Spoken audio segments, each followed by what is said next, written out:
World AQI आता आम्हाला मान्य नाही, आम्ही आमचं स्वतःचं AQI पॅरामीटर घेऊन येणार आहोत, हे वक्तव्य आहे भारतीय सरकारचं. मला असं वाटतं की याला धोरण नाही, याला पळपुटेपणा म्हणतात.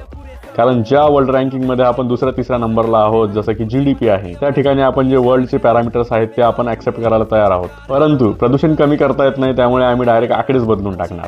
लोकांना श्वास घ्यायला प्रॉब्लेम आहे, लहान मुलं इन्हेलरवरती आहेत आणि वृद्धांना दम्याचा त्रास होतोय. आणि हे लोक म्हणतात की आम्ही मोजमाप बदलू. मग उद्या जर समजा एखादा रस्ता कोसळला तर तुम्ही काय गुरुत्वाकर्षणाचा नवीन नियम आणणार? आणि मला एक गोष्ट कळली नाहीये, सरकारला असं का वाटतं की फक्त आकडे बदलले म्हणजे आपली इमेज क्लीन होईल? तुम्ही तुमची इमेज वाचवाल, पण लोकांचा जीव वाचेल का? हवेचा परिणाम हा आकड्यांवर होत नसतो, हवेचा परिणाम होतो माणसांच्या लंग्सवर.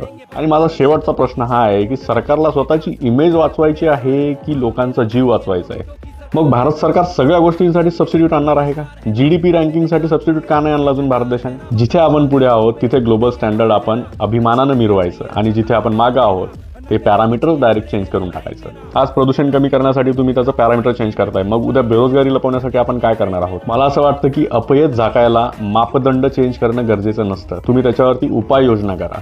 आणि वर्ल्ड रँकिंग तुम्ही वर्ल्ड पॅरामीटर्स हे नाकारले म्हणजे देश स्वच्छ होत नसतो, हवा स्वच्छ होत नसते. आणि स्टँडर्ड बदलले की जबाबदारी सुटत नाही, हे भारत सरकारने लक्षात घ्यायला पाहिजे. लोकांना वेड्यात काढणं बंद करा.